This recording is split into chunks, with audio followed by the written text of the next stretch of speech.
Hello दोस्तों, स्वागत है आपको अपना यूट्यूब चैनल ग्रो ज्ञान ऑफिशियल पर। चलिए आज हम लोग एक बहुत ही इंपॉर्टेंट और मस्ट वीवीआई क्वेश्चन लेकर आए हैं ज्यामिति का। क्या चीज का? ज्यामिति का। ज्यामिति का क्वेश्चन है, मस्ट वीवीआई है ना। माना जाता है कि ज्यामिति बहुत हार्ड होता है और समझ में ना आता है ना। इसीलिए हम कहना चाहते हैं कि तितलियों से क्यों दिल लगाओगे, लगाना है तो किताबों से दिल लगाओ। तितलियाँ से दिल लगाने से क्या फ़ायदा, लगाना है तो मैथ से दिल लगाओ। तितलियों से दिल लगाओगे तो तितली उड़ जाएगी और मैथ से दिल लगाओगे तो ज़िंदगी संवर जाएगी। चलिए दोस्तों स्टार्ट करते हैं वीडियो। आज है ज्यामिति का चैप्टर है। जितना दिल लगाकर इसको समझेंगे ना उतना ही मैथ ज्यामिति आसान हो जाएगा। ठीक है, तो हम लोग क्या करते हैं, ज्यामिति का इस प्रमेय का है ना हम लोग आज बनाने की कोशिश करते हैं और समझते हैं कि आखिर ज्यामिति का प्रमेय क्या है, कौन चिड़िया का नाम है ज्यामिति। देखते हैं है ना। यहाँ पर ज्यामिति का एक क्वेश्चन है, यदि किसी त्रिभुज, कह रहा है कि यदि किसी त्रिभुज की एक भुजा है ना, एक भुजा के समांतर, यदि किसी त्रिभुज कि एक भुजा के समांतर एक रेखा खींची जाए तो अन्य दो भुजाएं एक ही अनुपात में विभाजित हो जाती है। और इसी का दूसरा नाम है थेल्स प्रमेय। इसी का दूसरा नाम क्या है? थेल्स प्रमेय। याद रखेंगे दोस्तों, एग्जाम में ये मस्ट वीवीआई आने वाला है। अभी जो इतना भी हम क्वेश्चन बना रहे हैं मैट्रिक से लेकर इम्पोर्टेंट मस्ट वीवीआई है ना। एग्जाम देकर आइएगा है ना, और उसके बाद हमको बताइए कि हाँ सर टकरा गया। ठीक है, ये मस्ट वीवीआई इस बार आने वाला है, देख लीजिए। अगर इसको नहीं देखिएगा, नहीं समझिएगा तो फिर छूट जाएगा। याद रखिएगा, सवाल जो बनाने वाला होता है, जो बनाने वाला उससे कहीं अच्छा होता है सिद्ध करने वाला, क्योंकि सिद्ध करने वाला में आपको सिद्ध करना रहता है, आंसर लाना नहीं रहता है। और सवाल बनाने वाले सवाल में आंसर लाना रहता है, और एग्जामिनर आंसर लेके पहले ही बैठा रहता है इतना। ठीक है, मिलाया 4 5 3, अच्छा 2 यानी 5 है, गलती है, मारो गलती। इसीलिए सिद्ध करने वाले कोशिश को, प्रश्न को पहले कोशिश करिए कि बना ले है ना, क्योंकि सिद्ध करने वाले प्रश्न में एग्जामिनर देखिएगा सिद्ध किया हुआ है ना। थोड़ा मोड़ा मिस्टेक रहेगा तो आपको 5 नंबर मिल जाएगा, लेकिन अगर एक मिस्टेक होने के कारण से माइनस से प्लस होने का, प्लस से माइनस होने के कारण सारा आंसर गलती हो जाता है। इसलिए कोशिश करिएगा सिद्ध करने वाला हो, अगर आ रहा है तो पहले इसको बनाए। चलिए इसको स्टार्ट करते हैं। इसी को बोलते हैं थेल्स प्रमेय, और इसी को है कि नहीं है, या तो इसको पूछेगा एग्जाम में कि थेल्स प्रमेय को सिद्ध करे, या पूछेगा कि यदि किसी त्रिभुज की एक भुजा के समांतर एक रेखा खींची जाए तो अन्य दो भुजाएं एक ही अनुपात में विभाजित हो जाती है ना, इसको सिद्ध करें। इसको समझाते हैं, ऐसे समझ में नहीं आएगा। मान लेते हैं कि एगो त्रिभुज कह रहा है कि एगो त्रिभुज है। ठीक, तो एक त्रिभुज हम बना लेते हैं। ठीक, त्रिभुज बन गया। कह रहा है कि ए बी सी मान लेते हैं इसको। कह रहा है कि किसी त्रिभुज, ये कोई त्रिभुज हो गया, किसी त्रिभुज मतलब कह रहा है कि एक भुजा के समांतर, तो हम मान लेते ई भुजा के समांतर हो जाएगा, रेखा खींच देते हैं समांतर। ठीक है, इसका समांतर ई है, मान लेते हैं खींच दिए। ठीक है, कह रहा है किसी त्रिभुज एक भुजा के समांतर, इसके वजह से समांतर खींच दिए, खींची जाए तो कह रहा है कि अन्य दो भुजा, इसके अलावा अन्य दो भुजा मतलब इसकी भुजा और ई भुजा क्या कर रहा है, एक ही अनुपात में विभाजित, मतलब इतना बटा इतना बराबर इतना बटा इतना में बट जाती है ना। इसी को सिद्ध करना है। तो यहाँ पर दिया हुआ क्या है, इसको चलो सिद्ध करते हैं हम लोग। दिया हुआ क्या है? दिया हुआ है त्रिभुज। तो लिखेंगे हम लोग, इसे लिखेंगे ब्लैक पेन से। दिया हुआ है, दिया हुआ है, इसको क्या लिखेंगे हम लोग? ब्लैक पेन से लिखेंगे। क्या जैसे? ब्लैक पेन से। दिया हुआ है ब्लैक पेन से, क्वेश्चन ब्लैक पेन से लिखना है कि नहीं है। आगे लिखते हैं क्या दिया हुआ है, तो ले लेते हैं त्रिभुज, इसको मान लेते हैं ए बी सी, तो ई डी हो जाएगा, ई हो जाएगा ई। मान लेते हैं, माना कि ए बी सी एक त्रिभुज है, त्रिभुज। चलिए एक एबीसी त्रिभुज है मान लिए है ना। अब कह रहा है कि एक भुजा के समांतर, कि बीसी के समांतर डी खींचा हुआ है ना। लिखेंगे भुजा बीसी, बीसी के है ना समांतर है ना डी, डी खींचा गया है, जो रेखा ए बी और ए सी, ए बी कॉमा ए सी को क्रमशः EAB को और EAC को क्रमशः D और E पर, है ना, D, E पर काटती है या मिलती है ना। देखिए दिया हुआ है, त्रिभुज में दिया हुआ है, सवाल ही खुद इस सवाल बोल रहा था, जो सवाल बोल रहा था ऐसे हम फिगर बना दिए हैं और यही बात को हम लिख दिए हैं मान के ABC के साथ। यहाँ तो कह रहा है कि ABC एक त्रिभुज है, इसके समांतर रेखा खींचा गया है, तो इतना इतना बराबर इतना इतना सिद्ध करना है ना। तो यहाँ पर लिख दिया, माना कि ABC एक त्रिभुज है, ठीक है, इतना लिख दिया है। और BC भुजा जो BC है इसके समांतर DC खींचा गया है, तो खींचा गया है, यहाँ पर लिख दिया है। कह रहा है कि जो रेखा E रेखा AB और E रेखा AB और AC को क्रमशः कौन बिंदु पर D और E पर काटती है, इतना लिख दिया है। अब हमको सिद्ध क्या करना है, यहाँ पे लिखेंगे ब्लैक पेन से ही लिखेंगे सिद्ध करना है। क्या सिद्ध करना है, तो सिद्ध करना है AD, क्या सिद्ध करना है AD बटा DB बराबर AE बटा EC यही हमको सिद्ध करना है। मतलब इतना बटा इतना बराबर इतना बटा इतना, यही सिद्ध करना। यही कह रहा है कि मतलब एक ही अनुपात में कह रहा है ना, भुजाओं को एक ही अनुपात मतलब ये एक ही अनुपात में विभाजित करती है, दोनों एक ही अनुपात मतलब इतना बराबर इतना, ये हमको सिद्ध करना है। ठीक है, अब हमको कुछ नया चीज इसमें करना होगा, कुछ बनाना होगा तभी बनेगा। बनाना क्या होगा, जो हम अपना से बनाएंगे इस त्रिभुज में उसको डॉट डॉट लाइन से मिलाएंगे। जैसे कि यहां से हमने सोच रहा है कि इसको इसमें मिला देते हैं, डॉट डॉट लाइन, यहां से इसको इसमें मिला सकते हैं, डॉट डॉट लाइन अपना से जो बनाएंगे। ये इस पर लंब डालना है, क्या डालना है लंब, डॉट डॉट लाइन पे डालते हैं लंब डालना है, यहां से लंब ऐसे दिखाते हैं, इस पर लंब डालना होगा, है ना, यहां पर लंब है, यहां जाएगा M और यहां मान लेते हैं N। ठीक है, अब जो चीज हम अपना से बनाए हैं वो चीज हम रचना में लिखेंगे। रचना मतलब बनाना, रचना में हम क्या चीज किए हैं, ये सब ब्लैक से लिखना है। रचना में किए हैं, है ना, हम लंब डालें, लिखेंगे E से EN और D से DM, है ना, E से EN तथा D से क्या चीज है D से DM, है ना, D से DM क्रमशः भुजा, है ना, कौन भुजा पर, AB और AC, है ना, AB तथा AC पर लंब है, लंब डाल दिए हम लोग। तो यहाँ पर लिख दिए हैं E से EN लंब है AB पर और DM लंब है AC पर लंब डाल दिए। ठीक है, और क्या किए हैं, तो और D से C को और B से E को मिला है, तो लिख देते हैं D से C को तथा, है ना, B से E को, है ना, B से E को मिलाए हैं। इतना काम हम लोग रचना में किया, इतना काम क्या चीज में किया है, रचना में किया। चलिए रचना तो हो गया, अब हमको क्या करना है, तो अब यहां से मेन काम स्टार्ट होता है, प्रूव करने वाला यानी कि प्रमाण। अब यहां से मेन काम स्टार्ट होता है, ये ब्लैक से लिखेंगे प्रमाण। सिद्ध कैसे करेंगे इसको, हमको लाना है इतना, लाना है कितना, लाना है इतना, लाना है। इसको सिद्ध आखिर हम करेंगे तो करेंगे कैसे, इसके बारे में देख लेते हैं। ठीक है, सिद्ध करेंगे तो करते कैसे हैं,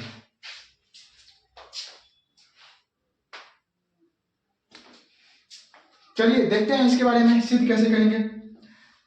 देखिए यहाँ पर एक चीज आपको दिखाई दे रहा है, त्रिभुज ADE दिखाई दे रहा है, लिख लेते हैं यहाँ पर त्रिभुज, ये त्रिभुज का साइन है, त्रिभुज नहीं लिखना तो इस इंसान बना सकते हैं। AD और E में हम लोग पहले E त्रिभुज में आता है, E छोटा त्रिभुज इतना वाला त्रिभुज में आता है।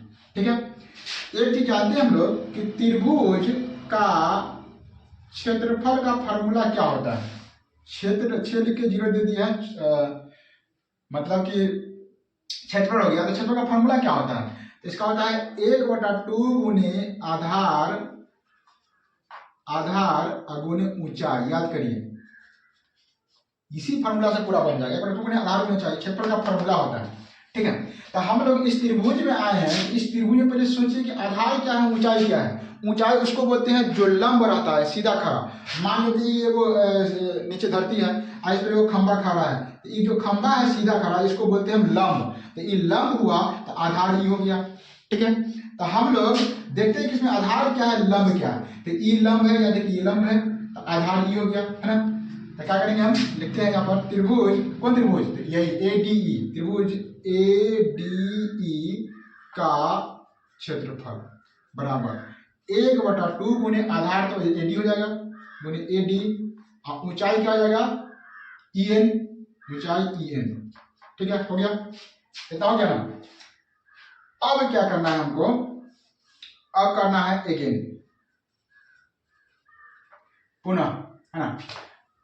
अब हम लोग करते हैं, अगेन मिटा देते हैं, हम लोग करते हैं इस त्रिभुज में ई वाला। देखिए यहाँ पर ऐसे ऐसे, देखिए हमको ई वाला पकड़ना है, ई वाला पकड़ना है, ई वाला पकड़ना है, ई वाला। देखिए AD/DB, AD/DB हमको इतना लाना है। तो हमको ई वाला तो काम हो गया, अब ई वाला हमको चाहिए। तो ई वाला के साथ कौन त्रिभुज बन रहा है, तो ऐसे ऐसे ऐसे ऐसे ऐसे ई वाला त्रिभुज बन रहा है। देखिए यहाँ पर ई वाला बन रहा है, तो हम ई त्रिभुज को बने, त्रिभुज का नाम क्या है, DBE। लिखेंगे त्रिभुज DBE में, त्रिभुज DBE में, क्या चीज में, त्रिभुज DBE में। देखिए यहाँ पर कि पूरा लाइन पर ना लंब ये है, ये लंब है, लंब ये हो जाएगा, आधार क्या हो जाएगा, ये हो जाएगा ई।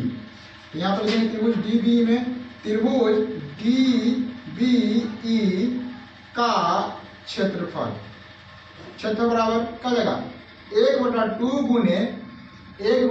गुने क्या हो जाएगा, और आधार भी हो जाएगा DB, तो DB और गुने ऊंचाई क्या हो जाएगा, ऊंचाई के संपर्क वही होगा EN, तो EN इतना चीज हो गया।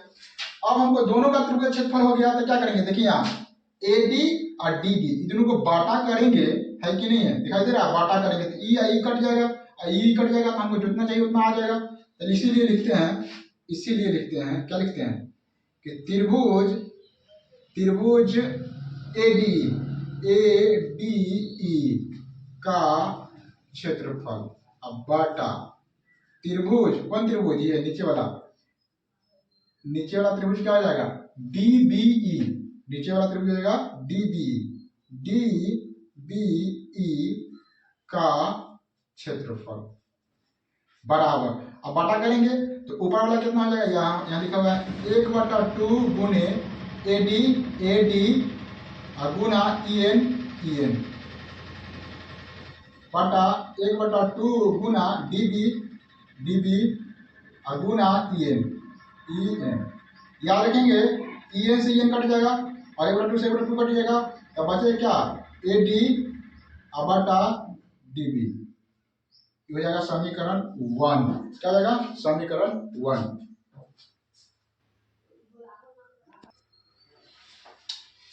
चलिए बताइए, यहां तक समझ में आ गया, यहां तक कोई दिक्कत नहीं है, ठीक है।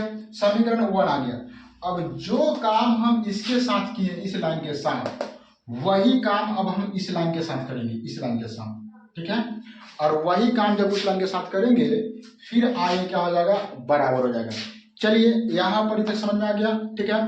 तो इसको क्या करिए, वीडियो रोक कर अगर लिखना है तो इसको लिख लीजिएगा, ठीक है।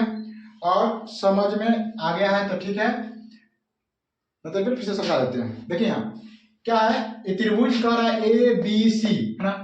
यहाँ पर इसके समांतर ये है, ये अपना से बना है, इसको मिला दिए, रचना कर दिए, यहाँ से यहाँ तक क्या कहते हैं, लंब कर दिए, यहाँ से यहाँ तक लंब कर दिए, ये हो गया N, ये हो गया M, ठीक है। यहाँ तक कोई दिक्कत नहीं हो गया। उसके बाद यहाँ पर देखिए क्या हुआ है, हमको जो दिया हुआ भाग है, जो इसमें दिया हुआ सरल लिख दिए है, सिद्ध करना है हमको ई भुजा बटा ई भुजा, अब बराबर में ई भुजा बटा ई भुजा को सिद्ध करना है, वही लिख दिए यहाँ पर। अब रचना करना है, रचना में जो हम चीज किए हैं, देखो यहाँ ई से EN को, ई से EN को, डी से DM को, डी से DM को, है ना। क्या किया है, भुजा AB तथा EAB तथा AC पर क्या है, लंब है, डी से सी को डी से सी को बी से ई को मिला दिए, ठीक है, कोई दिक्कत नहीं है। परमाणु यहाँ से सिद्ध करना है। इस त्रिभुज में देखिएगा, इस त्रिभुज में ये लंब है और ये आधार है, तो वही फॉर्मूला है त्रिभुज का क्षेत्रफल 1/2 गुने आधार गुने ऊंचाई होता है। तो त्रिभुज ए डी ई का क्षेत्रफल निकाले तो 1/2 गुने आधार हो जाएगा ए डी और ऊंचाई हो जाएगा ए नहीं ई एन, ठीक है। उसके बाद फिर त्रिभुज डी बी ई में, अब ई त्रिभुज में देखिए यहाँ डी बी ई त्रिभुज में देख लीजिए यहाँ पर त्रिभुज डी बी का क्षेत्रफल 1/2 गुने आधार क्या हो जाएगा, आधार हो जाएगा डी बी और ऊंचाई हो जाएगा ई एन। याद रखेंगे एक रेखा पर कहीं भी ऊंचाई रहता है तो उसका ऊंचाई माना जाता है, ठीक है, और आधार माना जाता है, ये ऊंचाई हो जाएगा ई एन, ठीक है। और उसके बाद दोनों को बांटा करेंगे, त्रिभुज ए डी ई का क्षेत्रफल बटा त्रिभुज डी बी का क्षेत्रफल, तो यहाँ पर 1/2 गुने ए डी गुने ई एन, 1/2 गुने डी बी गुने ई एन, तो ई एन मिल रहा कट गया, 1/2 मिल गया तो कट गया, ए डी बटा डी बी बच गया, ए डी बटा डी बी, समीकरण हो गया ई एन 1। अब हम लोग आगे देखते हैं, है ना।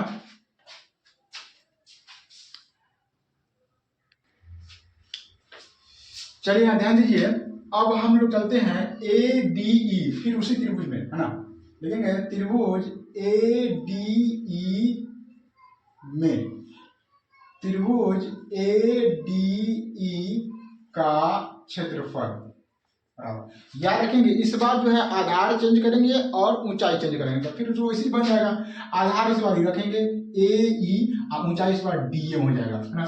तो 1/2 गुने आधार हो गया ए ई, तो ए ई और ऊंचाई हो जाएगा डी एम, तो डी एम इतना हो गया, ठीक है। अब हम लोग क्या करते हैं, है ना, अब हम लोग करते हैं त्रिभुज, त्रिकोण त्रिभुज में आप त्रिभुज डी ई सी में, याद रखें त्रिभुज डी ई सी में या ई सी डी में, है ना, कैसे लिख सकते हैं, तो लिखते हैं त्रिभुज ई सी डी में, त्रिभुज ई सी डी में, ठीक है।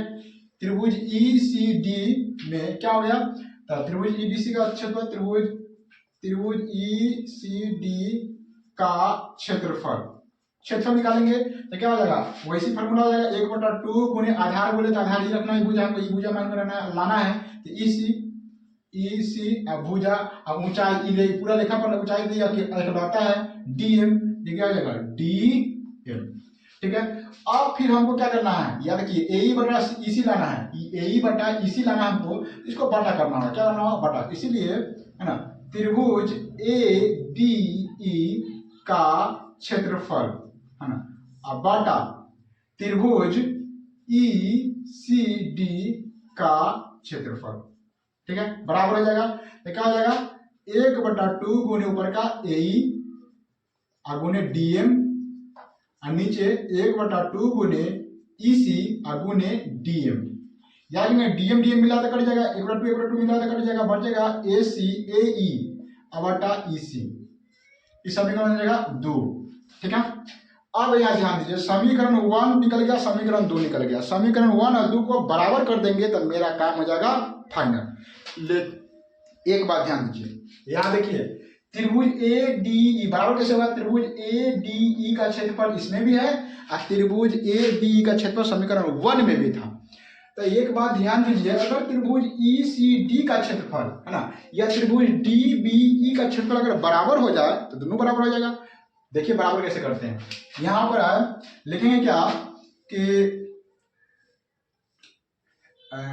हाँ डीई, चूंकि डीई समांतर, ये डी जो रेखा है समांतर है बीसी का, इसीलिए त्रिभुज क्या हो जाएगा डीबीई का क्षेत्रफल बराबर त्रिभुज ईसीडी का क्षेत्रफल, त्रिभुज ईसीडी का क्षेत्रफल, त्रिभुज डीबीई का क्षेत्रफल बराबर त्रिभुज ईसीडी का क्षेत्रफल। अब कहिएगा सर जी बराबर अपना मन से कैसे कर दिए हैं, कैसे हो गया बराबर, बताते हैं। इसका सिद्धांत है, क्या सिद्धांत है, ज्यामिति में पढ़ना है कि दो समांतर रेखाओं के